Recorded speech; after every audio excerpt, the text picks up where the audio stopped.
Então, bom dia a todos, sejam muito bem-vindos a mais um estudo, do nosso de quarta-feira. Nós estamos estudando a obra Vida e Sexo do Emmanuel, e hoje a gente vai estudar o capítulo 20, que é controle sexual.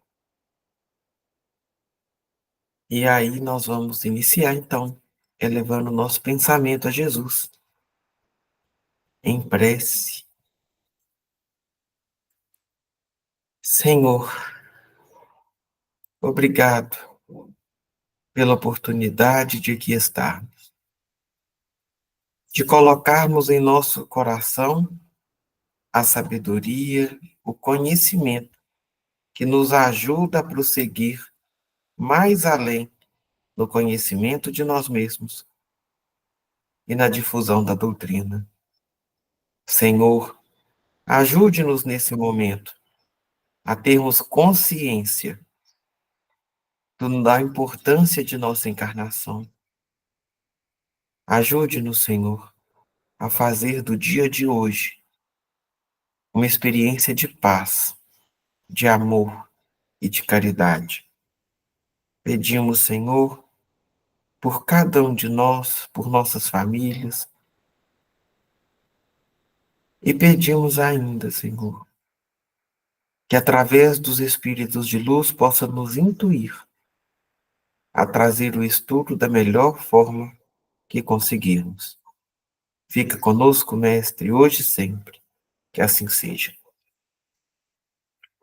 Pessoal, então nós vamos pegar capítulo 20 para a gente ler e discutir ele junto. Ele inicia assim: interroguem friamente suas consciências todos os que são feridos no coração pelas vicissitudes e decepções da vida. Remontem passo a passo a origem dos males que os torturam e verifique se as mais das vezes não poderão dizer: se eu houvesse feito ou deixado de fazer tal coisa, não estaria em semelhante condição. Do item 4 do capítulo 5 do Evangelho segundo o Espiritismo. Aí Emmanuel já começa, igual todos os capítulos dessa obra, buscando um direcionamento dentro do pensamento de Kardec para introduzir a temática que ele vai abordar dentro do seu texto. Kardec começa nos lembrando que todos nós temos sofrimentos ou situações que nos incomodam. E que esse incômodo é natural. Ter alguma situação que nos aflige é algo humano. E às vezes a gente olha para determinadas pessoas e fica pensando, parece que ela nem tem problema. Ela está sempre sorrindo. Não, é porque provavelmente essa pessoa aprendeu a lidar com os problemas. E aqui, nesse trecho que Emmanuel pega, Kardec faz um convite. Olha, qual que é o incômodo que hoje você tem? Aonde que a sua consciência vai te ajudar a identificar as feridas do coração que você tem? Identificando essas feridas, vamos voltar à nossa história, num processo de análise de nós mesmos. Será que a situação chegou ao ponto que chegou por responsabilidade somente dos outros? Se houvesse tido alguma postura diferente em nossa vida, será que as coisas teriam chegado ao ponto que chegou? E aí ele coloca assim: se você tivesse feito alguma coisa que você omitiu hoje, com a consciência de hoje, o resultado seria diferente? Ou Se você não tivesse feito alguma coisa, o resultado seria diferente. E percebam que Kardec faz esse exercício não para que a gente tenha sentimento de culpa, mas que a gente tenha responsabilidade. Porque depois de expandida a nossa consciência sobre os nossos problemas, sobre os nossos incômodos, sobre as nossas feridas, o diferencial de nós espíritas, teríamos que ter a responsabilidade, o compromisso de não cairmos em erros semelhantes. Porque uma coisa, gente, que é facinho para a gente é repetir o erro. Então, por exemplo, o erro do obeso pode ser o descontrole emocional, a compulsão alimentar. Agora é fácil simplesmente falar, a partir de hoje, então não vou fazer, não vou ter mais compulsão. Não, mas eu já identifiquei. Quando todas as minhas emoções me levam a comer, fica o questionamento. Na verdade, eu quero me saciar de quê? Que vazio é esse que eu tenho? Que quando as minhas emoções balançam, eu preciso de comer para poder me aliviar. Na verdade, eu tenho a fome da comida ou eu tenho a fome do bem-estar, da tranquilidade? E aí a gente vai pensar isso em tudo na nossa vida. No desajuste da sexualidade, o que me levou a ter esse desajuste? Pode ter sido alguma coisa externa? Pode. Mas qual que vai ser a minha atitude diante das situações vai determinar como que a nossa vida está. E aí, Emmanuel fala assim, olha, existe o mundo sexual dos espíritos de evolução primária, inçado de ligações irresponsáveis, e existe o mundo sexual dos espíritos conscientes, que já adquiriram conhecimento das obrigações próprias à frente da vida. O primeiro se constitui de homens e mulheres psiquicamente não muito distantes da selva, remanescentes próximos da convivência com os brutos, enquanto o segundo é integrado pelas consciências que a verdade já iluminou, estudando as leis do destino à luz da imortalidade. O primeiro grupo se mantém fixado à poligamia, às vezes desenfreada, e só muito pouco a pouco despertará para as noções da responsabilidade no plano do sexo, através de experiências múltiplas na fieira das reencarnações. O segundo já se levantou para a visão panorâmica dos deveres que nos competem diante de nós mesmos e procura elevar os próprios impulsos sexuais, educando-os pelos mecanismos da contenção. Gente, esse parágrafo ele me bugou a cabeça. Por quê? Porque todos nós, no processo de progressão do espírito, ao longo das encarnações, vamos aprimorando a nossa forma de lidar com a sexualidade.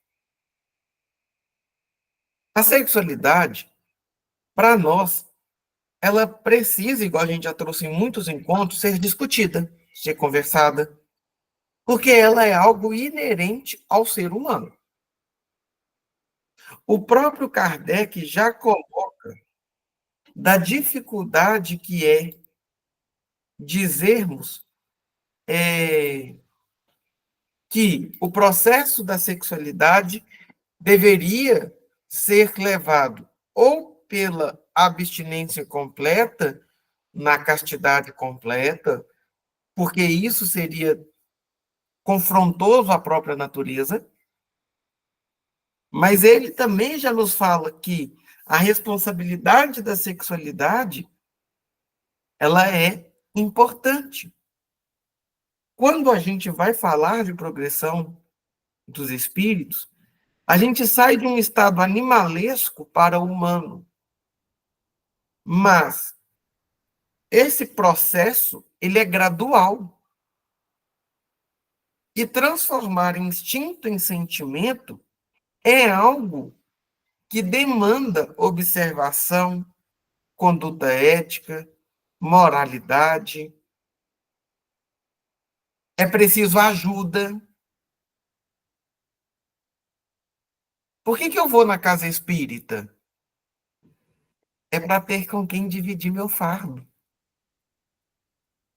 É para quem eu posso olhar e falar, beleza, vamos junto. Porque se sozinho eu resolvesse, eu não iria. Eu acho que é o grande desafio pós-pandemia. A gente entender que naquele momento, só reunião online dava. Era impossível. E aí as casas espíritas reabriram pós-pandemia, vazias. E aí? Será que a gente não precisa? Ou eu estou fingindo que não preciso porque o comodismo de dentro da minha casa é muito melhor do que eu enfrentar as minhas reais necessidades? E quando a gente fala da sexualidade, Emmanuel, nesse parágrafo, ele coloca duas dimensões. O primeiro são aqueles que lidam com a sexualidade de uma forma irresponsável. Vamos dar alguns exemplos? Olha, hoje eu estou solteiro. Então eu vou sair com uma pessoa hoje, eu vou sair com uma pessoa amanhã, eu vou sair com outra pessoa semana que vem. E espiritualmente falando, eu quero garantir que eu esteja bem. Olha, parabéns se você conseguir. Porque se durante o ato sexual eu tenho trocas de energias com o parceiro ou a parceira com quem eu me relaciono, e confusão de energias que eu estou trazendo para mim. Mas a pergunta ainda vai mais além. A questão vai mais além. É porque essa irresponsabilidade, ela me leva a uma libertinagem e não a um processo de liberdade. Porque liberdade não é fazer o que eu quero.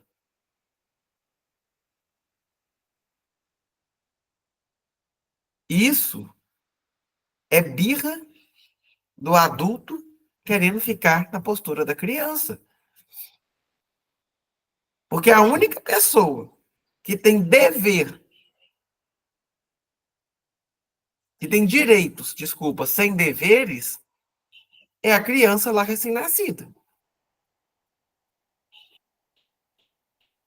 Porque quando a criança já está maior, a gente já pede ajuda, não é? Na hora que ela dá conta, junta sua roupa suja. Olha, me ajuda a lavar a roupa, a louça do almoço. Vai tratar do bicho. Agora, como adultos, não. O nosso direito é acompanhado de deveres. E quando a gente fala da sexualidade, Emmanuel fala que os espíritos que estão mais rudimentares na dimensão da sexualidade, eles estão ligados tanto à poligamia, ou seja, a diversidade das formas de pessoas com que se relacionam, sem um compromisso efetivo direto, e o próprio Kardec, a gente já estudou isso atrás, fala sobre a poligamia, mas os espíritos que dão conta já de saírem desse processo de animalesco, de selva, eles adquirem conhecimento das obrigações próprias. Eu acho que essa é a frase que vai mais bater com os espíritos, mais conscientes de sua responsabilidade emocional e sexual. Depois, ela fala assim, ele fala assim, quer ver? Sobre a reencarnação. Às vezes, gente, nós não vamos entrar num processo de controle sexual em uma encarnação.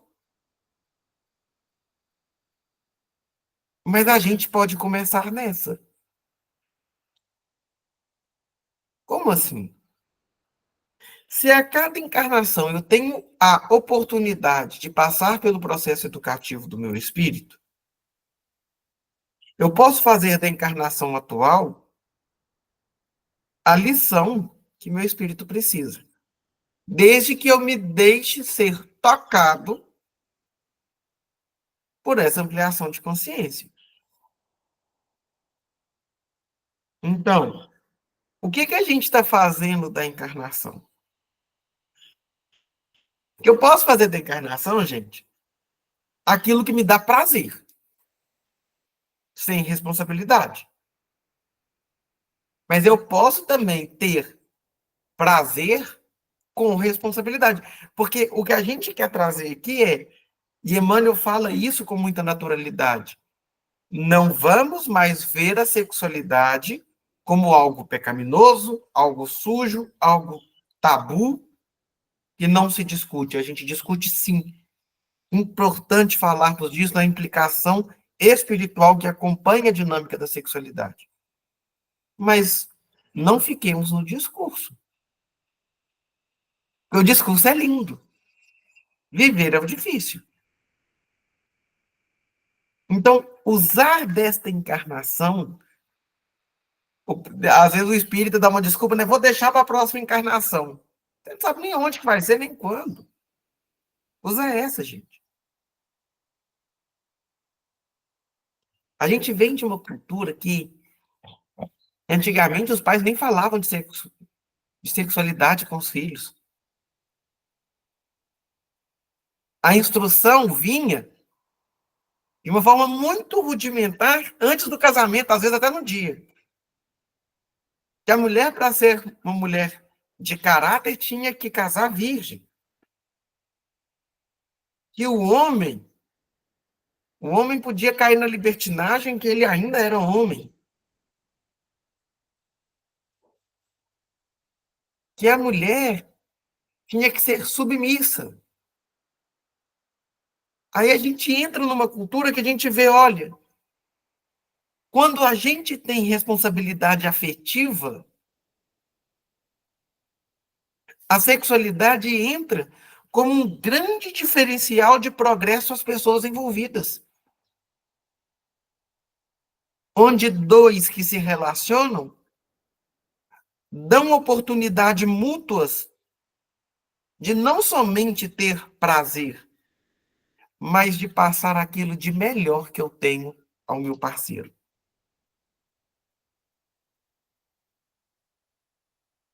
E será que a gente pensa isso? Depois ela coloca assim, que as pessoas que estão nesse segundo grupo, que são espíritos mais conscientes da utilização da sexualidade, têm uma visão mais panorâmica. O que é uma visão panorâmica? Uma visão mais aberta. Consegue ver mais além. Não para somente no óbvio.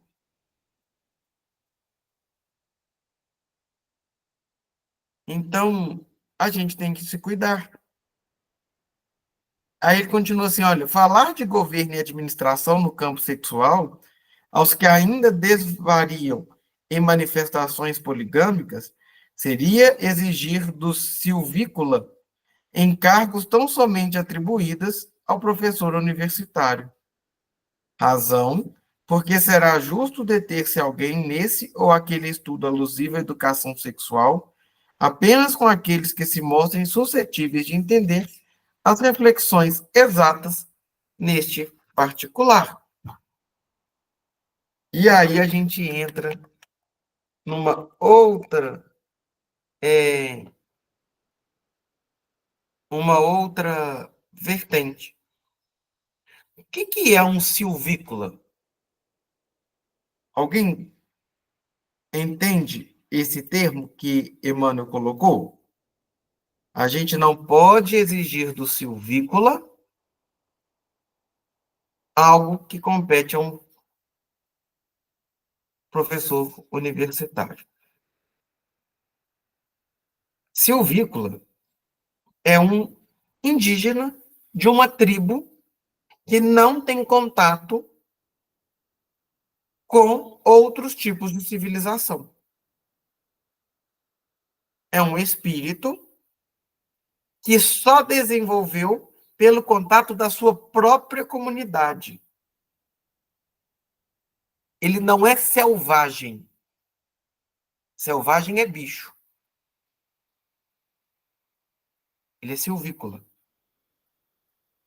Se eu pegar, tem ainda no mundo nosso, no nosso planeta, tribos isoladas. Parece que não, mas ainda existe. Se você entra na internet, tem até uma imagem muito legal, que é eles vendo um avião. Um avião passando, porque eles ficam em terrenos protegidos para ninguém invadir. E eles olhando, assustados, outros com suas armas rudimentares, querendo acertar o avião. Então, quando a gente fala do campo da sexualidade, falando principalmente sobre governo, administração, controle sexual, a gente não vai falar disso para quem não está disposto a escutar, mas principalmente para quem não está preparado para passar por essa experiência. Às vezes, a experiência que eu dou conta ainda é do silvícola, que é essa visão poligâmica, essa visão de não comprometimento emocional, da forma como a doutrina e o próprio cristianismo nos compete, nos impele a viver. E perceba que Deus respeita o processo evolutivo. Por isso que a gente já passou pelas leis mosaicas, por isso que a gente já passou pela vida do Cristo, e é por isso que a terceira revelação vem com a doutrina. Porque cada vez que a gente dá um salto na evolução do nosso espírito, existe uma revisão das leis que organizam a nossa sociedade, mas existe a imutabilidade das leis de Deus. Tanto é que os 10 mandamentos prevalecem até hoje. Então aí a gente fica se perguntando, a gente, hoje, quarta-feira, 8h30 da manhã, 25 de setembro de 24, a gente já pode falar que estamos preparados para passar por um processo de administração e controle da nossa sexualidade? A gente já consegue alguma coisa. Então, você vai ver casamentos onde há compromisso afetivo. Ontem, uma companheira de casa espírita foi dar um exemplo. O filho dela trabalha com músicos. E aí ela perguntou, meu filho, você não vai para os shows? Eu não, mãe. Porque o que o olho não vê, o coração não sente. Ele é casado, ele falou, se ficar a mulher dando em cima de mim, pode ser que uma hora eu vou fazer trem errado. Então eu prefiro esperar o show lá no hotel, durmo, depois eu vou lá e busco o pessoal. E aí? Será que a gente conhece qual que é o limite que a gente precisa impor a gente mesmo para dar conta? Agora, que a gente também não se dê desculpas para o descontrole da sexualidade, porque não queremos colocar em nós disciplina. Porque senão é muito fácil. Eu esperar do outro disciplina que eu não me comprometo a ter.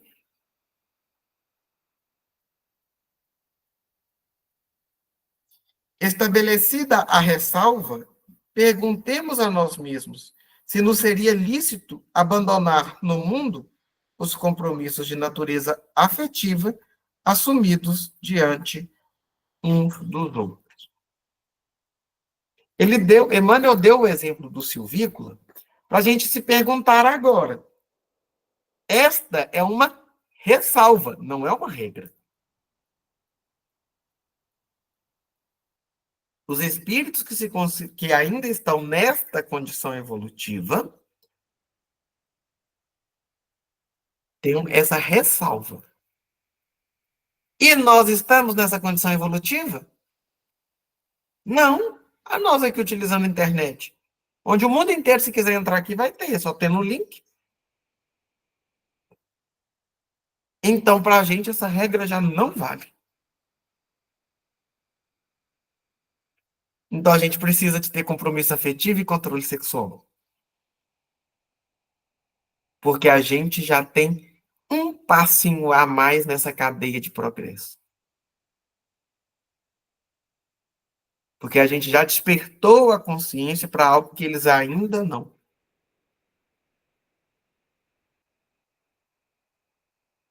Assim, nos externamos para considerar que a ligação sexual entre dois seres na Terra envolve a obrigação de proteger a tranquilidade.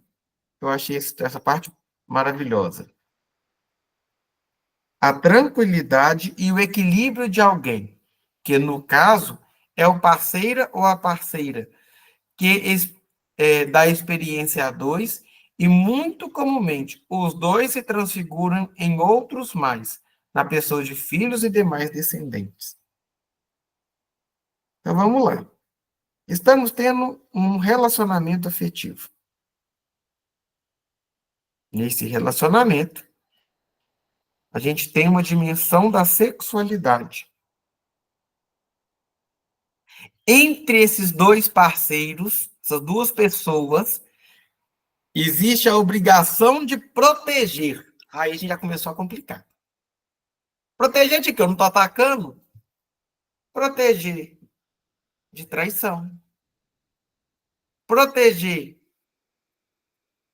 de formas de agressões verbais ou não, de qualquer forma. Proteger daquilo que eu ainda tenho a ser trabalhado, eu tenho que oferecer aquilo que eu tenho de melhor. E juntos ajudar a trabalhar aquilo que eu não tenho de bom.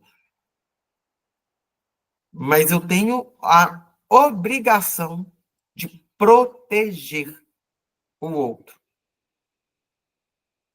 Um belo dia a gente estava numa reunião mediúnica e manifestou o espírito de uma mulher com muita raiva. E eu estava como dialogador. E essa mulher foi contar que ela teve um casamento muito longo com o marido. Só que esse marido tinha outra família, que ele construiu com uma mulher em situação de prostituição.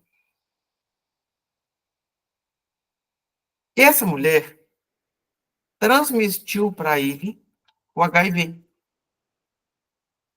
Então, o homem ficou soro positivo. Ser soro positivo na década de 80 e 90 era um caos. Não tinha tratamento. Né? E grandes pessoas estavam muito doentes por causa do HIV, que na época se falava AIDS. Grandes referências de música, de artistas estavam ali com muita dificuldade. Só que o homem contaminado com o vírus teve relação com a esposa. E ela pegou o HIV. Só que com isso, ela teve um processo de adoecimento muito severo e ela desencarnou. E esse espírito estava revoltado. Quem tinha que ter morrido era aquela peste. Ele que me transmitiu aquilo. Ele foi o irresponsável. E aí a gente foi conversando e tal. E uma hora eu falei com ela assim: Ô, minha irmã, você está escondendo a sua raiva atrás do HIV que te levou ao desencarne? Ou a sua raiva ainda é da decepção daquela pessoa que te amava ter te traído? O problema, a dor, é o HIV ou a desilusão? E o que doía mais era a decepção com o marido. E aí a gente trabalhou o perdão para que ela pudesse receber ajuda. E de uma forma muito bonita, esse espírito foi ajudado.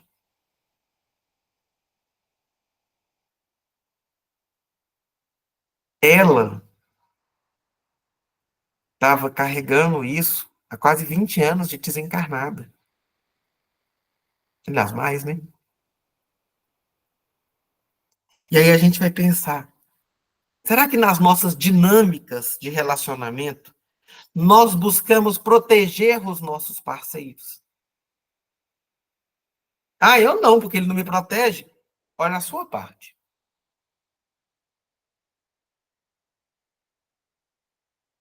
Só a sua. Porque ao outro compete a responsabilidade dele. E quanto a uma responsabilidade íntima, ninguém consegue fazer nada. Ninguém consegue ir lá e sacudir a pessoa e falar, ô, se ela não quiser mudar, ela não muda. A gente ajuda a pessoa a despertar a consciência, mas a gente não obriga, porque não nos compete isso. Então, além de proteger a tranquilidade do nosso parceiro, a gente tem que proteger o equilíbrio. Porque a pessoa que eu me relaciono é a pessoa mais próxima. Com quem que é mais difícil eu machucar? Com algo que está perto de mim ou algo que está longe? É algo que está perto. Eu não vou esbarrar na Michelle que está em Betim ou na Gislene que está em Contagem. Eu vou esbarrar em alguém que está aqui comigo. No meu caso, eu não vou esbarrar porque só tem espírito. Mas a gente tem que pensar. Olha, o que proteger o equilíbrio? Eu sou responsável também por aquilo que eu desperto no meu parceiro. Gente, o dia que eu ouvi isso, eu tive uma raiva da espiritualidade. Falei, mas como assim? Falou, porque você precisa de tomar cuidado nas palavras, nas ações. Porque da mesma forma que você tem sua fragilidade, seu parceiro também tem. E proteger essa tranquilidade é complicado, porque tem dia que a única coisa que a gente quer fazer é esganar o pescoço da pessoa que a gente está. Tem hora que a gente acorda, olha para o lado e pergunta para a gente mesmo, como que eu casei com isso, meu Deus? Tem certeza que eu aceitei esse pedido de namoro? Isso nunca aconteceu com vocês? Você olhar para o lado e falar, o que que eu fiz, gente? Tem dia que em vez de falar bom dia, dá vontade de falar tchau. Na hora que acorda, some da minha frente. Não é falar te amo, não. E como fazer isso de uma forma saudável que proteja a tranquilidade do casal? Porque Emmanuel, hora nenhuma, nos pede para silenciar nossas emoções, mas pede para educá-las.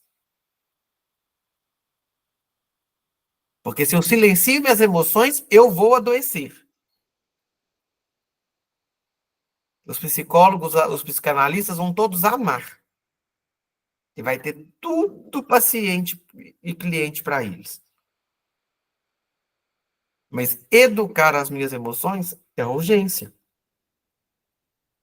E ainda coloca assim, porque esses dois que protegem tanto o equilíbrio quanto a tranquilidade nesse compromisso vão se transfigurar, ou seja, vão se transformar na geração de outras pessoas. Porque deixa eu contar para vocês. Se vocês não olham com carinho para vocês, num compromisso bonito, afetivo, seus filhos não vão aprender o mesmo. Não, pesado. Mas não é mentira. Pode olhar. Os filhos têm na primeira infância os pais como heróis. Depois que eles viram os piores inimigos do mundo, para depois voltar a ser amigo de novo. Mas tem um momento que o filho acha que o pai é o super-herói da historinha do desenho animado que ele assiste. O pai tem o superpoder de proteger ele de tudo. A mãe é o refúgio, é o carinho, é o consolo. Mas o que a gente vai fazer a partir disso? Será que a gente consegue ser o melhor exemplo que a gente consegue para os nossos filhos? Quem tem pais idosos, agitem a lindeza da mãe dela. Ela tá com a mãe dela. Ela não vai deixar de ser a filha. E tem hora que você pode se pegar e observando, você vai observar sua mãe. Porque isso é o filho. Não tem jeito. Do mesmo jeito que ela, idosa, vai querer te corrigir às vezes, porque é a postura da mãe. Tem hora que você fala assim, mãe, eu já tô velha para poder ficar escutando isso. E ela não tá nem aí, porque ela é a mãe. E ela vai falar. Tem hora que a minha fala umas coisas comigo que eu olho pra ela e falo, não é possível que eu tô escutando isso. E Aí ai eu, do céu, se você não ouvir, né?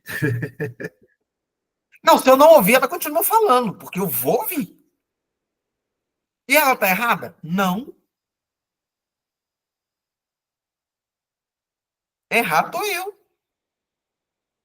Eu não preciso concordar, mas eu tenho obrigação de escutar.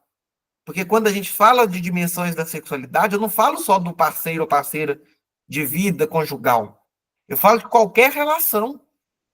Então eu tenho obrigação, o dever, de zelar pela tranquilidade e o equilíbrio da minha mãe. E quando eu li esse texto, eu tive muita raiva, porque aí agora eu vou ter que observar isso também. Tô tomando uma birra, tem hora do estudo de quarta, por quê? Porque ele não me deixa ser igual eu quero ser, que é o rebelde da casa.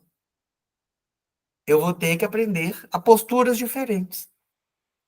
Recebi um vídeo hoje no Instagram de uma amiga que falou assim: Deus cobra muito de quem ele investe muito. Estar aqui quarta-feira é um investimento de Deus para nossa reforma. É um investimento dele. Não esperemos pouco, porque ele espera muito de nós. Por bondade, por misericórdia. Urge, desse modo, evitar arrastamentos no terreno da aventura, em matéria de sexo, para que a desordem nos ajustes propostos ou aceitos não venha a romper a segurança daquele ou daquela que tomamos sobre a nossa assistência e cuidado, com reflexos destrutivos sobre todo o grupo em que arraigamos na atividade. Não, eu fico revoltada. Meu marido tem que dorme. Ou esse nem olha pra ele. Eu acho que ele não gosta de preto, não. Esse eu gostei, porque eu acho que a carne dele é muito. Vamos lá. Quando a gente fala, a gente tem que evitar o arrastamento do terreno da aventura, A gente pode traduzir assim: diante do instinto, sobressaia o sentimento e a razão.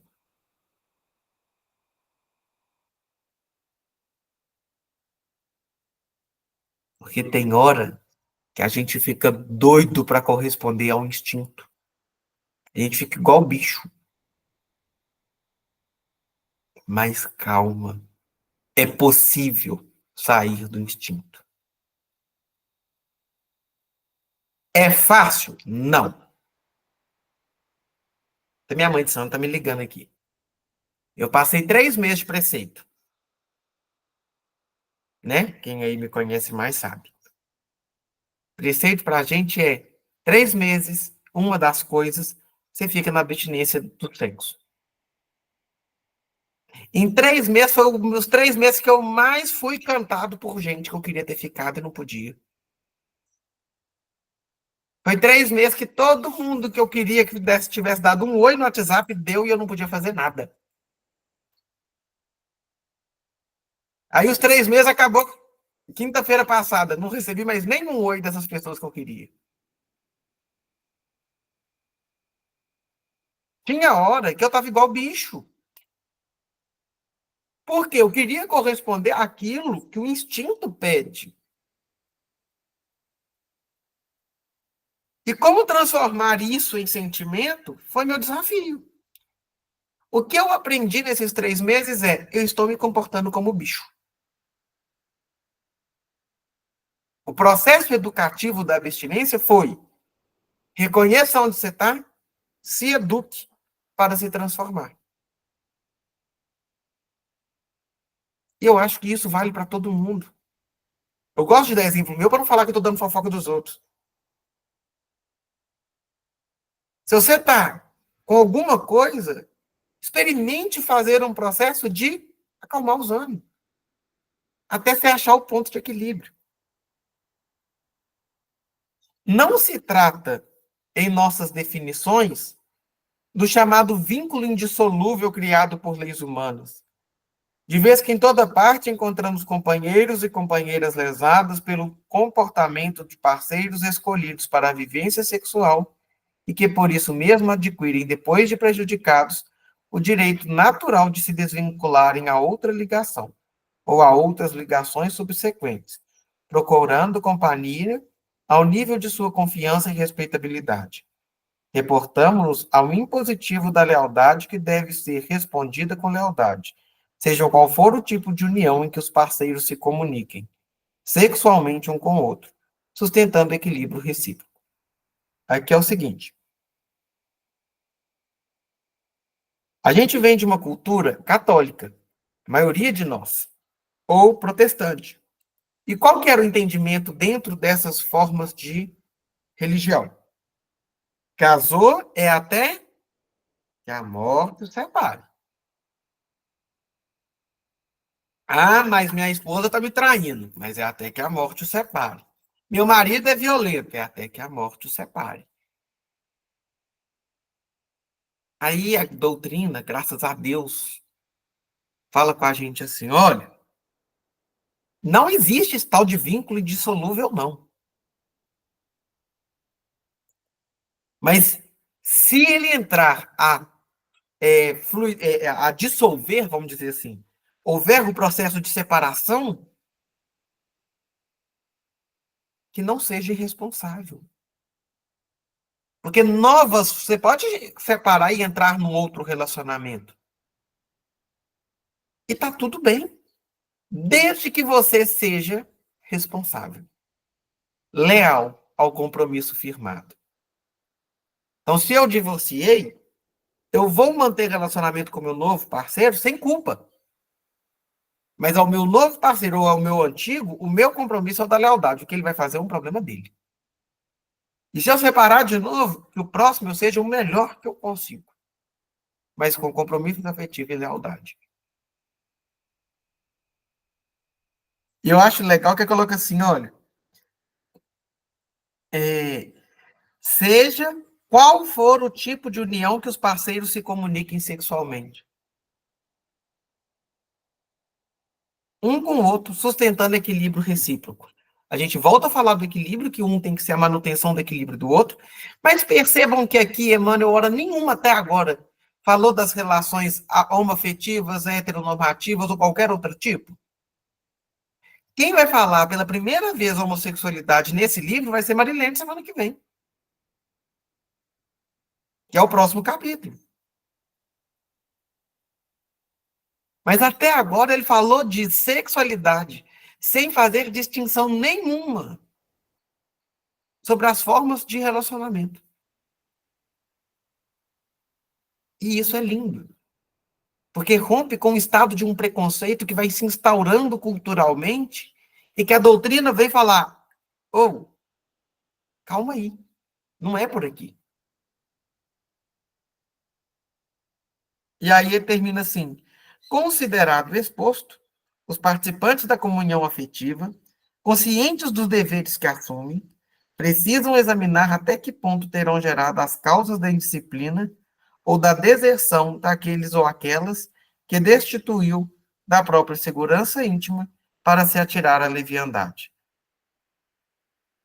Gente. Olha o que Emmanuel fala. Depois dessa reflexão, a gente precisa de fazer uma crítica, autocrítica. Porque pode ser que o comportamento meu levou o meu parceiro para a indisciplina. E a culpa não é do meu parceiro, não. A responsabilidade não é dele, não. Mas, às vezes, o nosso parceiro nos machucou tanto que a gente busca a indisciplina. Então, a manutenção do equilíbrio é a forma de um relacionamento saudável. Quando o equilíbrio se rompe, o esforço é voltar a ele. Não tendo jeito, no equilíbrio, passe pelo processo de dissolução do casamento, mas no equilíbrio. Oi, Daiane, você quer falar? Eu tenho que ficar por conta desse filho chato. Esse filho é insuportável. Esse já tá com Está dando interferência, eu desliguei o áudio dela. Justo ponderar quanto a isso, porquanto em muitas ocorrências dessa espécie, não é somente aquele ou aquela que se revelam desleais aos próprios compromissos, o culpado único da ruptura na ligação afetiva, mas igualmente o companheiro ou a companheira que por desídia ou frieza, mesquinhez ou irreflexão nos votos abraçados, induz a parceira ou o parceiro a resvelarem para a insegurança no campo do afeto, atraindo perturbações de feição e tamanho imprevisíveis. Ou seja, vamos traduzir? Um relacionamento que fale nunca é culpa de um só. É sempre responsabilidade de dois. Ah, mas meu marido é A ou é B? A responsabilidade é de dois. Ele não casou sozinho? Alguma coisa, em algum momento, desandou. E tá tudo bem. Mas a gente entrar nesse vítima ou algoz, a gente vai sempre ficar no olho por olho, dente por dente. E a gente vai lembrar do Evangelho, segundo o Espiritismo, quando Kardec coloca para a gente que as causas das nossas aflições, quando não encontradas nessa vida, têm razões de o ser nas anteriores. Então, a gente precisa de entrar nesse voto de confiança e ajudar na transformação de nós mesmos. E esse capítulo de controle da sexualidade foi um capítulo bem provocador de reflexão. Gente, foi isso que eu preparei. Hoje vocês estão tudo silenciosos, que medo, o que está dando? Ninguém quer dar opinião, ninguém refletiu nada, ficou todo mundo aí de boa, tranquilo?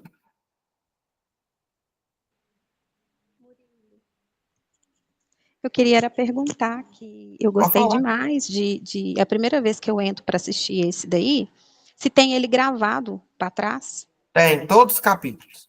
Ah, tá. Então vou voltar para Vou te assistir. mandar vou mandar para você ir no seu particular Aham, gostei muito. a playlist do YouTube com todos os capítulos desse livro. Ótimo, obrigado, viu? E falando nisso, gente, contar para vocês, nós já estamos caminhando para o final do livro. Próximo livro que a gente vai ler na quarta é Roteiro, também do Emmanuel. Então, aqueles que quiserem aí dar uma aprofundada, vai ser o nosso próximo livro.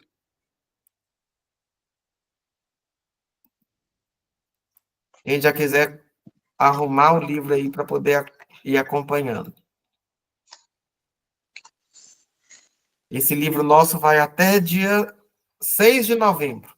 Nós temos mais 7 encontros com ele.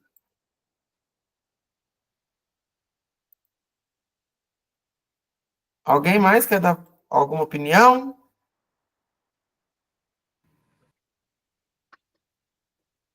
Que lindo, gente. Todo mundo aqui é evoluído.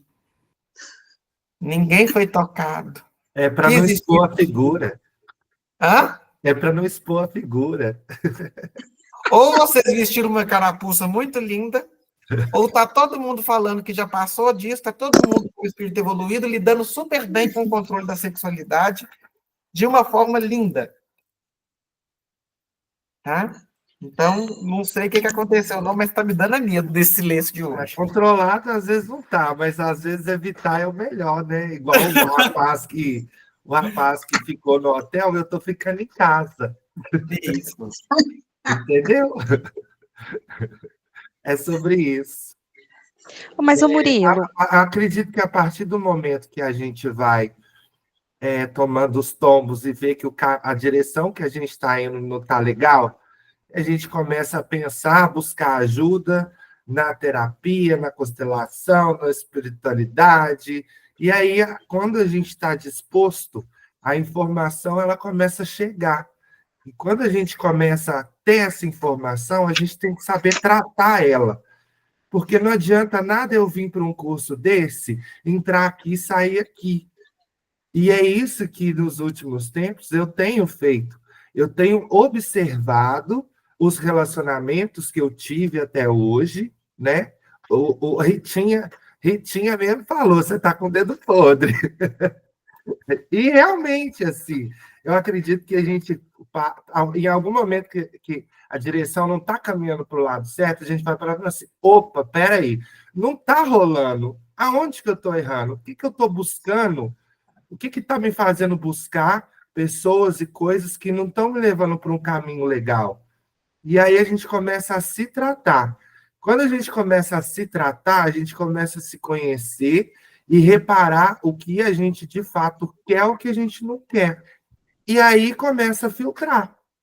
E eu estou nessa parte de observar e falar assim, opa, aqui não vai rolar não, porque eu já vivi uma coisa parecida.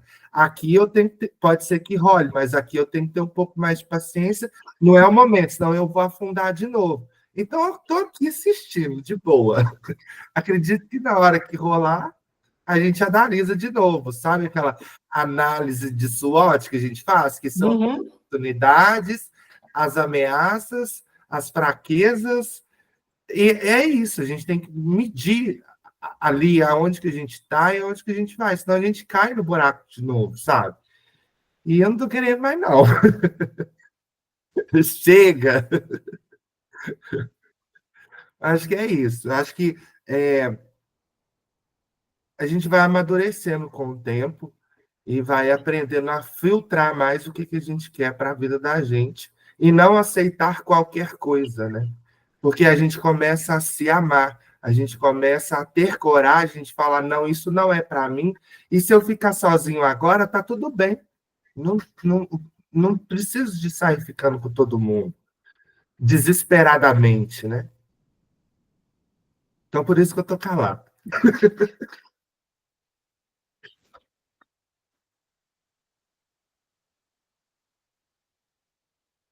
Mas alguém quer compartilhar alguma coisa, perguntar alguma coisa, discutir algum assunto?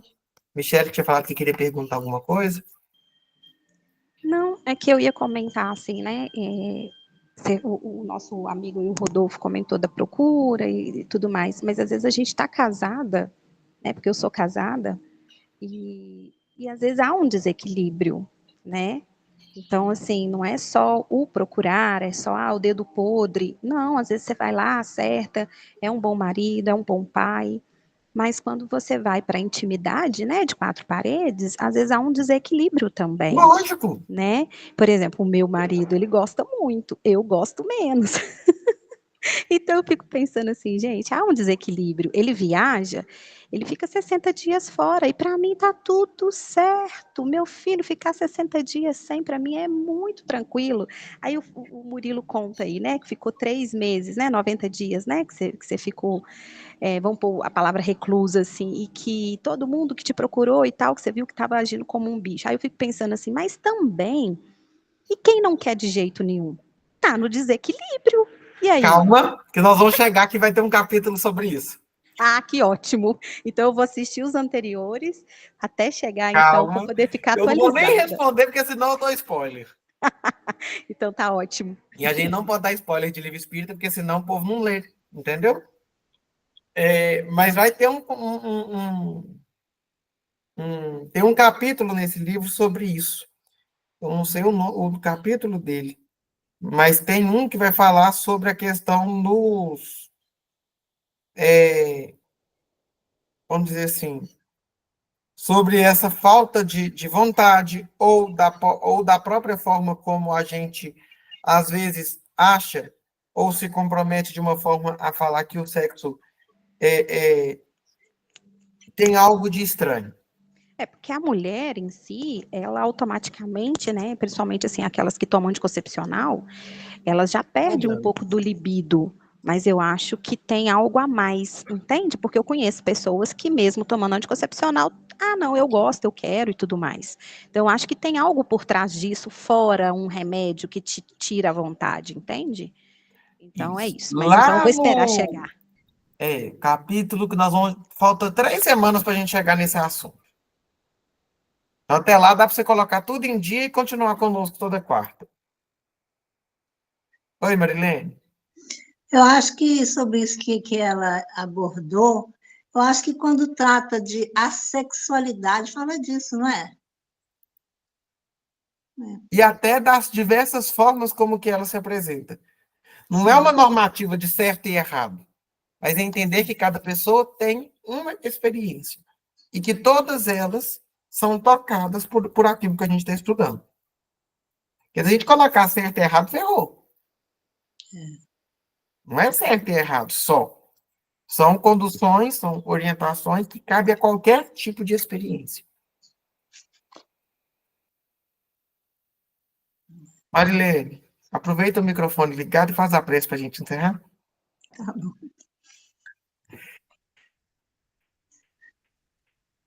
Amado Mestre Jesus, como sempre, Senhor, agradecidos pelas bênçãos das oportunidades que nos proporciona. Estamos neste momento, Senhor, agradecendo em especial pelas orientações que nos chegam, Senhor, acerca do controle das nossas emoções, das nossas energias, em especial da energia sexual.